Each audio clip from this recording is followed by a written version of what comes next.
Você tem contado boas histórias para os seus clientes? Você tem alimentado o imaginário deles com sensações, com boas lembranças sobre você, sobre o teu produto? Você sabia que contar uma boa história pode ajudar no teu negócio? Bom, esse é o nosso assunto de hoje. Fica aqui comigo em mais um episódio da Marquetaria.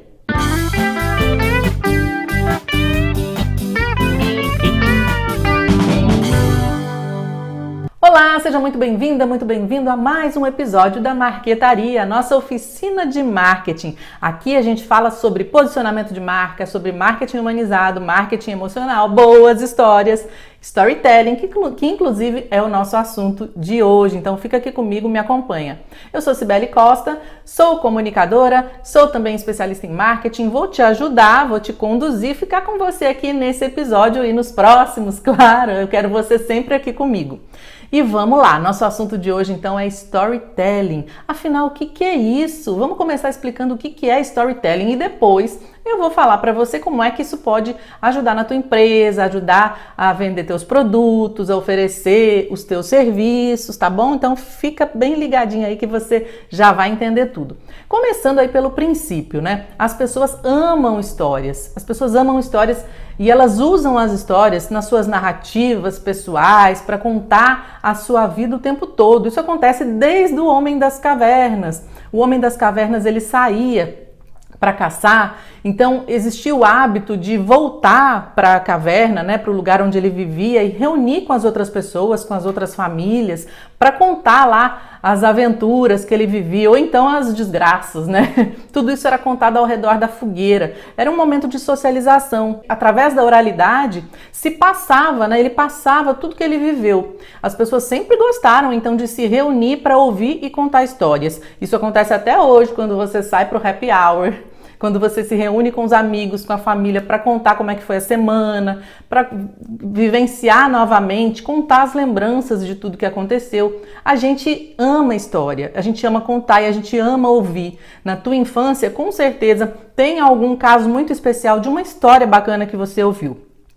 Diz o Shakespeare, é um dramaturgo, né, um escritor muito famoso, foi quem escreveu Romeu e Julieta, mas ele diz que a nossa vida é feita de atos, né? Então ele compara a nossa vida com uma grande peça de teatro. E cada etapa da nossa vida é como se fosse um ato. A gente pode pensar também em capítulos, né? Então é como se a nossa vida fosse um livro e cada fase da nossa vida fosse um capítulo. Então tem o capítulo da infância, tem o capítulo do primeiro dia de aula, tem o capítulo de entrar na faculdade, de sair de casa. Cada etapa dessa aí é uma historiazinha completa, uma história com começo, meio e fim, que faz parte da nossa história maior, que é a nossa vida. Então a gente está imerso em histórias, a gente vivencia, isso nos emociona, isso constitui a gente, né? Então histórias, elas são muito utilizadas por vários segmentos. A história é utilizada na publicidade, no jornalismo. Eu mesmo usei muita história aí para tentar simplificar algumas coisas muito técnicas, para poder exemplificar e humanizar reportagens, para que outras pessoas pudessem entender melhor aquele assunto. Por exemplo, para falar de um assunto de economia, que é muito duro, que você tem que falar de muito número, é muito mais bacana você usar personagens, usar pessoas para exemplificar, contar uma historinha, as pessoas vão se lembrar mais daquilo. Uma história é muito mais memorável do que dados e fatos e números. Então, partindo daí, já deu para entender, né, o que é história, por que a história é importante. Storytelling, a palavra storytelling significa história, story, e telling é contar, contando histórias.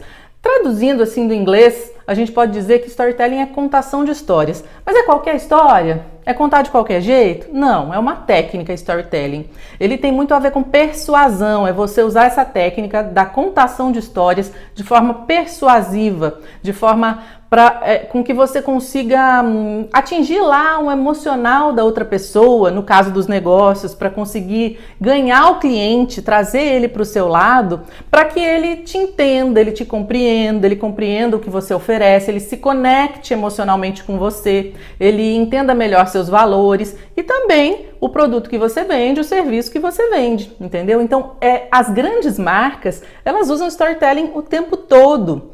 Vamos citar alguns exemplos. A Coca-Cola, ela tem momentos, inclusive, de storytelling. Ela elege até um personagenzinho, que é aquele urso branco. De vez em quando a gente vê aí na televisão. Ela se construiu através do storytelling nas propagandas de TV. Então tem o urso branco e as historinhas que envolvem o urso. No Natal, o personagem do Papai Noel. Inclusive, não sei se você sabe, esse Papai Noel de vermelho, de barba, gordinho, foi uma criação de um publicitário para a Coca-Cola. Ficou tão popular que ganhou o mundo. Olha o storytelling aí super aplicado para uma marca, né, numa publicidade. Então a Coca-Cola usa muito isso, a Apple usa demais, todas as grandes marcas usam. Por que a gente não pode utilizar dessas técnicas também? A gente pode. Não precisa ser uma grande marca para você usar o storytelling a teu favor. E como é que a gente deve contar essas histórias, especialmente para persuadir, para convencer as pessoas a fazer negócio com a gente? Bem, não tem uma receita de bolo aqui, tem várias formas de você contar boas histórias e envolver, em cativar a outra pessoa, mas existem alguns elementos que são principais, que estão sempre presentes em toda boa história, e você vai perceber isso nos filmes, nos livros, numa boa história que alguém te contou e inclusive no storytelling aqui para o nosso mundo dos negócios. Toda boa história, todo storytelling corretamente aplicado, ele vai ter 4 elementos, que são, primeiro, um personagem. Tem que ter um personagem, alguém que participa dessa história, um personagem principal, alguém que vai exemplificar, que vai humanizar o relato, que vai humanizar a narrativa. Toda boa história tem também um ambiente, um cenário, um lugar onde isso acontece. Você precisa contextualizar o que está acontecendo. Você precisa mostrar que aquilo acontece num tempo, num lugar, e isso vale para qualquer história também. O terceiro elemento é a mensagem. Tem alguma coisa que você quer dizer para alguém, né? Então não basta ter um ambiente, não basta ter um personagem, você tem que ter a mensagem, aquilo que você quer passar para outra pessoa, que você quer comunicar. E por último, o quarto elemento é o conflito.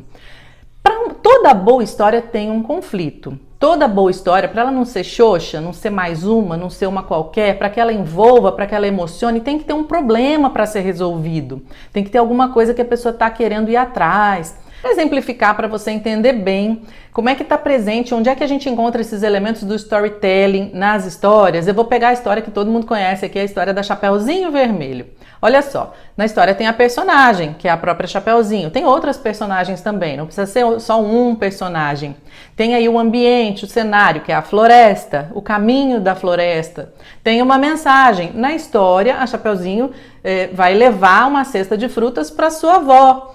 Lógico que tem ali a mensagem subliminar, que é para as crianças, essa história quer dizer, não aceite ajuda de estranhos, cuidado com estranhos, né? Não vou nem entrar nesse mérito aí, porque hoje tem muita gente questionando essa história da Chapeuzinho Vermelho, mas enfim, é só para explicar como é que o storytelling está presente aí, esses elementos estão presentes. E tem o conflito. O que o lobo queria? O lobo, que era o estranho, ele queria, na verdade, a Chapeuzinho, ele queria devorar a Chapeuzinho. Então ele fez toda aquela cena, se disfarçou de vovozinha, que todo mundo conhece, não preciso contar a história aqui. Então a gente vê aí personagem, ambiente ou cenário, a mensagem e o conflito. E no final a resolução do conflito.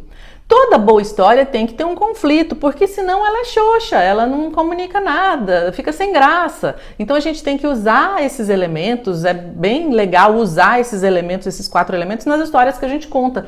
Como é que a gente usa então esses elementos do storytelling na nossa comunicação? A gente pode usar o storytelling na nossa produção de conteúdo para redes sociais, por exemplo. A gente pode usar a técnica do storytelling também para escrever artigos para blog, o teu artigo no LinkedIn.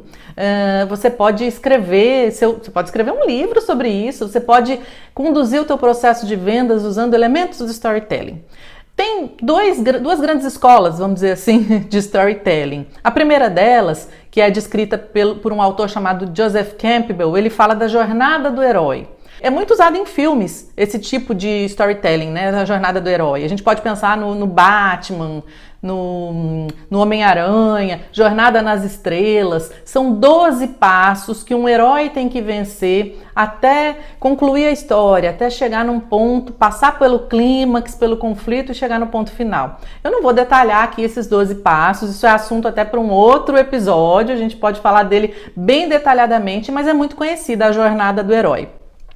Tem um outro estilo de storytelling que é muito usado pela Pixar. A Pixar é a empresa lá norte-americana que produz aqueles filmes de animação tipo Procurando Nemo, Toy Story. O modelo da Pixar é um pouco diferente, né? Eu já citei aí o exemplo do Procurando Nemo, Toy Story. Ele trabalha com basicamente 3 atos, vamos dizer assim, 3 capítulos. Primeiro é a apresentação, depois a jornada e por fim a mudança. O que é cada etapa dessa? Na apresentação a gente é apresentada ao cenário, a gente é apresentada aos personagens, aquela vida comum que está sendo levada ali. A gente lembra, por exemplo, quem assistiu Quem é Mãe e o pai, né, que assistiu Procurando Nemo, vai se lembrar que a gente é apresentada lá ao ambiente do mar onde ele vive, um ambiente bem tranquilo, e o Nemo vai para a escola, enfim, a vida pacata. Até que acontece um conflito e aí começa a jornada, que é o segundo ato, a segunda etapa aí nessa contação de história, nessa história da Pixar. Nessa jornada acontecem vários conflitos, então os conflitos vão sendo vencidos um a um e os personagens se transformando nesse conflito, até que o conflito maior se resolve e por fim acontece o final, que é a mudança. E a gente volta lá para o início no mesmo cenário, com os mesmos personagens, mas transformados. Eles passaram por uma jornada, eles passaram por um processo, venceram alguns problemas, alguns conflitos e agora são outras pessoas, são outros personagens. Então esse é um modelo de 3 etapas, esse é o modelo da Pixar. E nos negócios, eu preciso sempre então contar uma narrativa grande dessa, contar uma história, isso não vai levar muito tempo. Olha, para usar a técnica do storytelling nos negócios, na tua produção de conteúdo, você não precisa necessariamente fazer um filme, escrever um livro para tratar com o teu cliente, mas você pode usar alguns elementos. Um exemplo, se você vai escrever sobre algo no teu Instagram, e você pode usar tanto com imagens quanto com texto, usar algum elemento do storytelling, por exemplo, a metáfora. Metáfora, não sei se você se lembra, mas é uma figura de linguagem em que você traduz basicamente alguma coisa, você faz uma comparação com outra para tornar essa coisa que é mais difícil de entender, mais fácil de compreender. Um exemplo muito óbvio, se eu disser eu tô com uma fome de leão, eu não sou um leão, eu não sei como é que é a fome do leão, mas eu estou dizendo o que com isso? Que eu estou com muita fome. Esse é um exemplo aí clássico que a gente aprende aí no ensino médio e tal. Mas o que eu quero dizer com isso é que você pode usar metáforas e sempre ambientar essa tradução aí, vamos dizer, sempre simplificar de acordo com a pessoa com quem você está falando, no caso de uma conversa ali frente a frente, ou no caso da produção de conteúdo, no caso de escrever um post para o Instagram, você usar metáforas para simplificar o que você está falando. Você pode colocar, inclusive, um personagem também para exemplificar. Se eu sou uma economista e eu tenho lá eu crio um conteúdo sobre economia, obviamente, e eu quero falar sobre o aumento do preço da cesta básica, ou que a cesta básica aumentou o percentual, segundo aí os índices do governo. Como é que eu explico isso de uma forma bem didática para as pessoas? Eu posso buscar um personagem, eu posso falar do seu João. Eu digo que antes ele ia ao supermercado e com uma quantidade X de dinheiro ele comprava 100 itens. Agora, com o aumento da cesta básica, ele não compra mais esses 100 itens, ele compra 90. Ficou muito mais fácil de compreender. Quando a gente humaniza, quando a gente coloca um personagem para ajudar a gente a contar essa história, para ajudar a gente a informar, no caso aí da TV, no caso do jornalismo, fica muito mais fácil para fazer outra pessoa entender. Você pode usar essa técnica no teu site, no site da tua empresa, sempre colocando o cliente como o herói. Você é o guia, né, que vai ensinar, que vai ajudar, que vai mostrar o caminho certo para a pessoa. E o cliente é o herói, é ele que está no conflito, é ele que precisa resolver um problema e você vai ajudá-lo neste caminho. Isso é exemplificando assim de uma forma, tentando ser bem didática para você. Isso é realmente usar elementos do storytelling na tua comunicação de vendas. Você também pode usar numa consultoria, você pode usar o storytelling para mostrar para a pessoa como é que é seu trabalho, exemplificando, contando uma história, traduzindo, usando metáforas, usando personagens. Então é isso, espero que você tenha gostado dessa pequena aula aí sobre storytelling e a gente ainda vai falar mais sobre isso com certeza, porque tem assunto aí para vários episódios. Eu espero que você tenha gostado. Se gostou, deixa teu comentário, me segue lá no Instagram, no @porcibelecosta, me manda um direct para me dizer o que você achou e dá sugestão, que vai ser muito bem-vinda, tá? E eu te vejo no próximo episódio.